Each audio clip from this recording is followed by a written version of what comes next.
Bolton 1991. I had to pick an obvious one.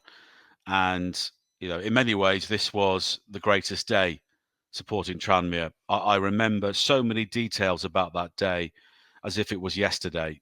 June the 1st, 1991, the playoff final against Bolton. And both teams had been vying at the top of the third division that season. Of course, we hadn't been in the second tier since 1938. We had a big rivalry with Bolton then. I know Bolton fans now would say that we were never their rivals, but believe you me, we were then. And often they would get the better of us. I think that season, I think they beat us at home, and it was a draw at Prenton Park. And we came through the playoffs that season. We played Brentford in the semi-finals. The late Steve Cooper, who had been signed that season from Barnsley, had done very little, to be honest, in a Tranmere shirt. He was brought in as this player who was thought to be someone who could be a real acrobat and would give us something different in the forward line. But he found himself out of the side. But Ian Muir got his serious injury against Chester at Macclesfield over Easter, and Cooper was suddenly in the team.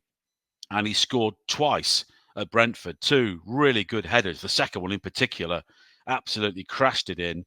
We ended up drawing 2-2 down there. Jeb Brannan scored the winner at Prenton Park, and we got through to Wembley. Bolton won their semi-final. And it was such a tense occasion because both teams, I think, were well set to get promotion at that time. And we had progression. We had, of course, survived, gave it a couple of years, got promotion, lost in the playoff final the previous year. And this, I felt, was our time. The previous year, of course, we'd won the Leyland Daft Cup final. And then the following week, lost the playoff final. And we got to the two finals again. I didn't even bother going to the Birmingham game, the Leyland Daft Cup final, because I couldn't face the prospect of us winning that and losing the playoff again. And I think very few Tranmere fans actually did go to that. I think that basically people prioritised the Bolton game. And it was at the old Wembley. I think there was only about 30,000 there. And we had a big change early on. Jim Steele got injured and Chris Malkin came on. And Bolton were not set up for Chris Malkin because they were set up to deal with the aerial threat of Jim Steele. And suddenly we've got the lightning pace of Chris Malkin alongside Steve Cooper, two stand-in strikers. And Malkin absolutely tore them to shreds. Their two central defenders didn't know where to look. He hit the bar with a header. He caused absolute havoc. And Johnny King played a masterstroke that day as well. Steve Vickers had real problems with John Gale, the Birmingham striker, the previous week in the Leyland Daft final. And he left Vickers out and he brought in Sean Garnett to deal with Tony Cunningham, who was a big, difficult centre forward to deal with. And Garnett absolutely nullified Cunningham at one end. Malkin was causing problems at the other. And we battered Bolton, but we couldn't score. We couldn't get the goal. It went into extra time. And I remember feeling physically sick because you thought, we're going to lose this with a better team. This is our time and we're going to lose it. And we were at one end of Wembley and then we broke down the left towards the other end. Jeb Brannan played in by Morrissey. Brannan's shot was blocked and Malkin put the rebound in. And it was just the best day ever as a Tranmere fan. You've named some of the players who didn't play, Vickers being one. I'm looking at the team here. There's a couple of other big names that were missing from the team sheet. Stephen Mungle obviously gets an injury towards the end of the campaign because Jeb Brannan comes in to replace him. And Neil McNabb is missing as well. So, there were three big names there if you include Vickers, not part of that starting 11. Yeah, and the youngsters came in and they were brilliant.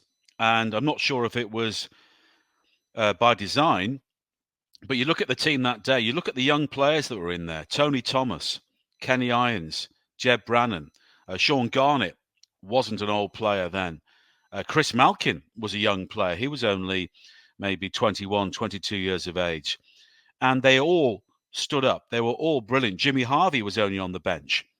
Dave Martindale started in midfield alongside Kenny Irons. He brought on Harvey for the closing moments. But there were a number of big name players, as far as we were concerned, who didn't play that day. But Johnny King got it absolutely right. To bring in Sean Garnett was a masterstroke because I think Vickers was a brilliant central defender, but he wasn't good against power. He was good against pace. He was good against maybe play. I mean, it's no surprise he went on to have a very good career at the highest level because, a lot of strikers tend to play the game on the ground.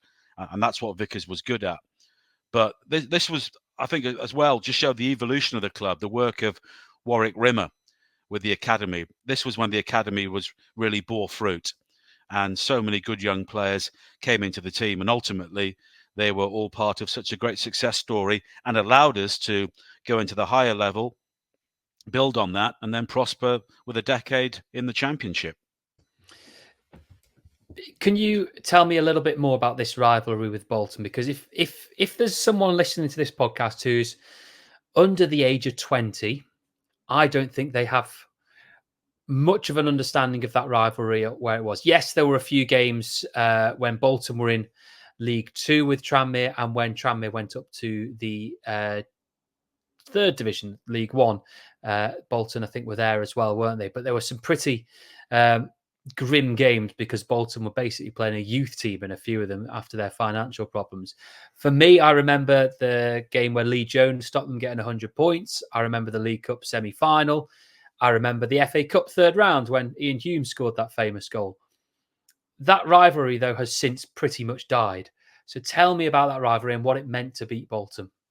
It was a fairly short-term rivalry at that stage. I think it started when we went back up into the third division because Bolton weren't really our rivals. Our rivals were Chester, Wrexham, Stockport, and Crewe. And I don't think it's a geographical rivalry. It was a rivalry based on the fact that we were two teams who were pushing. And there was a bit of needle there because Phil Neal was an incredibly salty loser. And he was an incredibly salty loser after that game. And apparently, the Bolton team coach was heading back up the motorway after that game, and it was overtaken by the Tranmere team coach. And there were one or two things gestured out of the window, which probably wound Bolton up. And it just came from that. I think we might have played them in a Leyland Daff area game. I think we might have beaten them on the way to Wembley. I can't honestly remember. But after that, it became a massive game on the calendar. As you mentioned, the Lee Jones game, which was terrific to stop them getting 100 points. I remember John McGinley being, particularly disparaging about Tranmere putting effort in that game. There was a game 95 on Good Friday when we beat them 1-0 when Pat Nevin scored and we went top of the league. And if we'd won our remaining games, we would have got promoted. We didn't. We lost in the playoffs. Bolton got promoted in the playoffs when they beat Reading.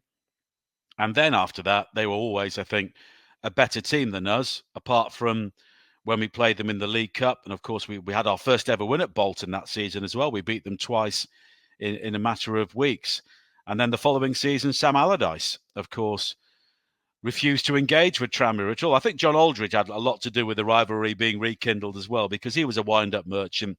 He wound them up the night we beat them in the League Cup semi-final. And then the following season, Bolton basically got off the coach, went straight through onto the pitch, won 1-0, and left without using the dressing rooms, without taking any of the hospitality.